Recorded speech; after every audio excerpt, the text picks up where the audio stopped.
வணக்கம். வாட்ஸ்அப் குரூப்பில் பார்த்தீங்கன்னா நிறையா இப்போ ஷேர் ஆகிட்டு இருக்குது. இது பார்த்தீங்கன்னா டிஎன்பிஎஸ்சி குரூப் 2 எக்ஸாம் நீங்கள் படிக்கிறீங்களா? ஸோ உங்களுக்கு ரொம்ப ரொம்ப யூஸ்ஃபுல்லான விஷயம். மறக்காம இந்த வீடியோ ஃபுல்லாக பாருங்கள். ஆக்சுவலி பார்த்தீங்கன்னா மார்னிங் 10 o'clock என்னைக்குன்னா ஜனவரி 4th அன்னைக்கு எக்மோர் ராஜரத்னம் ஸ்டேடியத்துக்கு வந்து வந்துருங்க. ஸோ போராட்டம் நடத்த உள்ளோம், ஆர்ப்பாட்டமே நடத்த உள்ளோம் அப்படின்ற மாதிரி வாட்ஸ்அப்பில் ஷேர் ஆகிட்டு இருக்குது.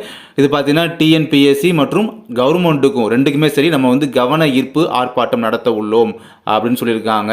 இது வந்து தமிழ்நாட்டினுடைய அனைத்து படித்த இளைஞர்களின் வாழ்க்கை சம்மந்தப்பட்டது, லைஃப் சம்மந்தப்பட்டது. யாரெல்லாம் வருவீர்கள் உறுதிப்படுத்துங்க.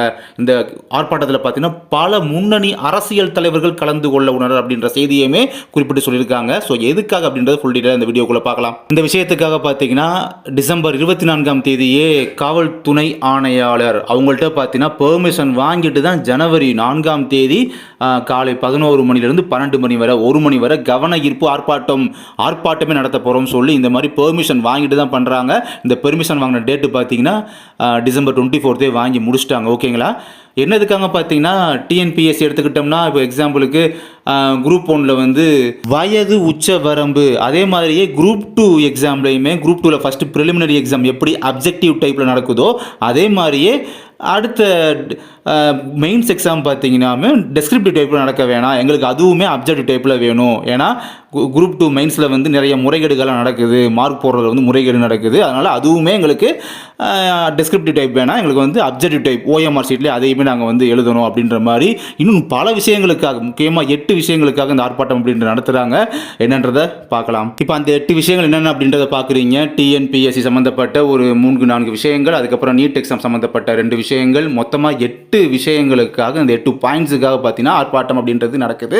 நம்ம இதில் வந்து டிஎன்பிஎஸ்சி ரிலேட்டட் உள்ள மட்டும் பார்க்கலாம். ஃபஸ்ட்டு பாயிண்ட்டு டிஎன்பிஎஸ்சி குரூப் 1 அதில் அசிஸ்டன்ட் கமிஷனர் ஆஃப் லேபர் அந்த எக்ஸாமுக்காக பார்த்தீங்கன்னா வயது உச்சவரம்பை வந்து 49 வந்து அதிகரிக்க கோரிக்கை வைக்கிறாங்க. அடுத்து 2வது பாயிண்ட் டிஎன்பிஎஸ்சி குரூப் 2 மெயின் எக்ஸாமை அப்ஜெக்டிவ் டைப்பில் நடத்த கோரிக்கை வைக்கிறாங்க.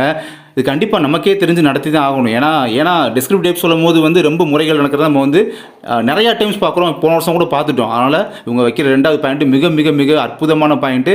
அடுத்து 3வது பாயிண்ட்டு பார்த்தீங்கன்னா அரசு பணிகளில் காலியாக உள்ள அந்த டிசபிள் பர்சன் இருக்காங்க பார்த்தீங்கன்னா அவங்களெல்லாம் SC/ST கோட்டா வந்து ஃபில் பண்ணணும் அப்படின்ற மாதிரியும். 4வது வந்து டிஸ்கிரிப்டிவ் டைப் பேப்பர்ஸ் இருக்குது பார்த்தீங்கன்னா அதெல்லாம் கரெக்டாக ஒழுங்காக வேல்யூஷன் நடக்கணும், அந்த மார்க்லாம் போடுற முறைகள் நடக்காமல் அதுக்கான ஃபைனல் கீ ஓஎம்ஆர் ஜெராக்ஸ் அதெல்லாம் தரணும் அப்படின்ற மாதிரியும்.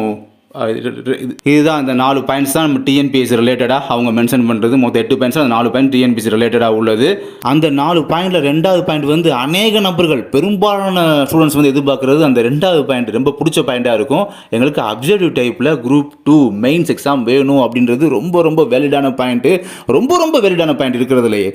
அதெல்லாம் கண்டிப்பாக அவங்க நடக்கணும் அப்படின்னா நீங்களுமே இதுக்கு கோஆப்ரேட் பண்ணலாம். முறையாக அனுமதி வாங்கிட்டு தான் நடத்துகிறாங்க. குறிப்பாக அந்த லோக்கல் ஏரியாஸில் உள்ளவங்க அண்டு தமிழ்நாட்டில் இருக்கக்கூடிய மற்றவர்கள் அங்கே இருக்கீங்க அப்படின்னா கண்டிப்பாக எல்லாருமே சரி, தமிழ்நாட்டில் இருக்க எல்லாருமே சரி போய் அட்டன் பண்ணி அவங்களுக்கான கோஆப்ரேட் அப்படின்றத பண்ணோம் அப்படின்னா இன்னும் ஹெவியாக ஸ்ட்ரென்த் ரொம்ப ஹெவியாக காமிக்கலாம், நமக்கும் நல்லது தான் நடக்கிற மாதிரி இருக்கும்.